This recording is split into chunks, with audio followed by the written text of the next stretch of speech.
Hi, it's Tom B of Old Tom's Wormery. This is the start of month 4. That means that today's top tray will be the fourth of my 4 trays, and so my stacking system is now in full normal rotation. Before that, I was just kind of throwing in food whenever. So this time I've been trying to be organized and putting in the food actively to get the tray full to the top. So today I will be emptying out the bottom one. It's the last of the old system, and the new bottom tray will be the first tray that I started filling 3 months ago to start this project. So you'll see the stacking bin the way it's supposed to be run. Okay. The other thing I'm doing is today, I'm not going to add any extra bedding to the top tray. I held back on feeding and fed other bins because I thought this tray was going to overfill. So I'm not going to bother adding starter bedding because every time I give a feed, I give bedding. Every time I give a feed, there's always paper towels in there. They're my bedding. So as you watch, you'll see I just toss in the scraps with the paper bits in them, and we're good to go. So let's get rolling. Might be a little close. All right, so I didn't need to use the fly barrier. After 15 days, I had the fly barrier blanket across here, and all the gnats have gone away. And here's what the tray looks like. It's pretty full, and as you can see, I've got a little tiny bit more room. These trays can be full. So next time, as I start today, I'm shooting for a full tray. What you'll see is there's actually worms already working this stuff. So because my lower bins are so healthy and happy, the worms come up here. Sometimes when I add the food and especially the coffee grounds, this tray has been heating up over the course of the month. It would heat up for a day or two and then cool back down. So clearly the worms can hide in the tray below and they come right booming back. So let's get this one out of the way.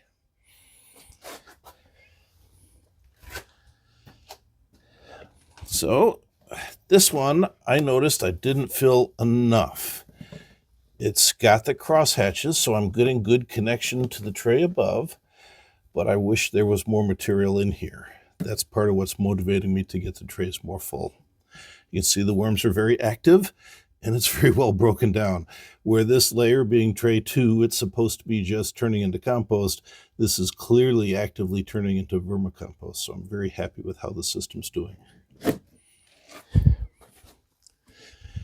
This is my tray 3. It will become my bottom tray.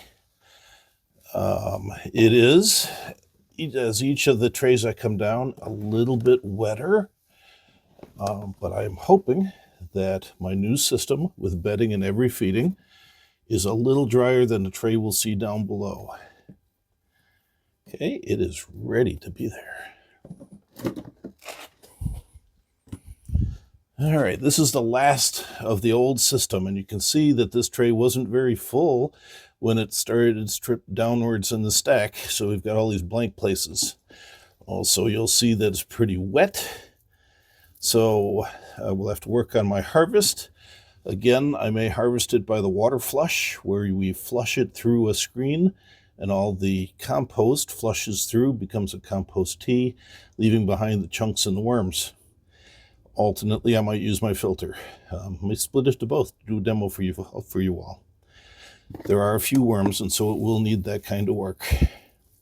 You can see that an onion peel made it all the way through, all the way to the bottom. Little bits of other things like that. These will go back into the top tray. So I'm going to get this out of here and emptied out.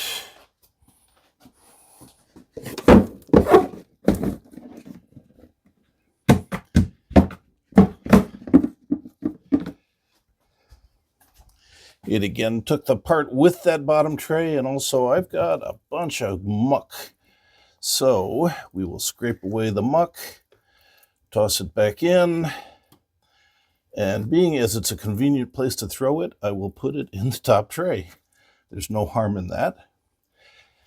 The system has been throwing out a lot of juice.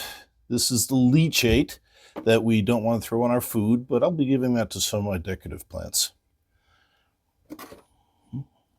Let's get this muck out of here and out of the way with the little worms that were in there with it.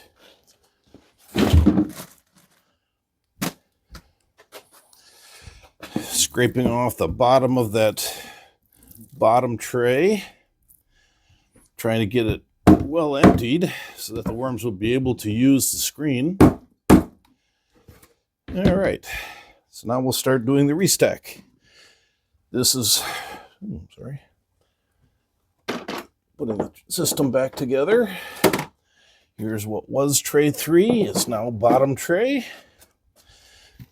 This was tray 2. I wish it was fuller. And this was the top tray. Everything looks pretty good. It doesn't need any extra fluffing. I've been fluffing over the course of the month.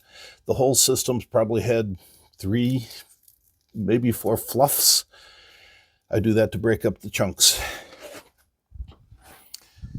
Here is the new top tray. Here is the feeding there. And you can see it's some rice and some paper towels, more onion skins. When I do the fluffing, I will probably tear up these paper towels. This is a bunch of avocado skin. Avocado skins tend to make it all the way through the entire system of 4 months. So this time I've chopped it up. Let's see if that makes it break down well. So you see, it's just the feeding, no extra bedding, but there's bedding here, so I think it's good to go. There's the muck from the bottom and the worm blanket and the lid, and we are done.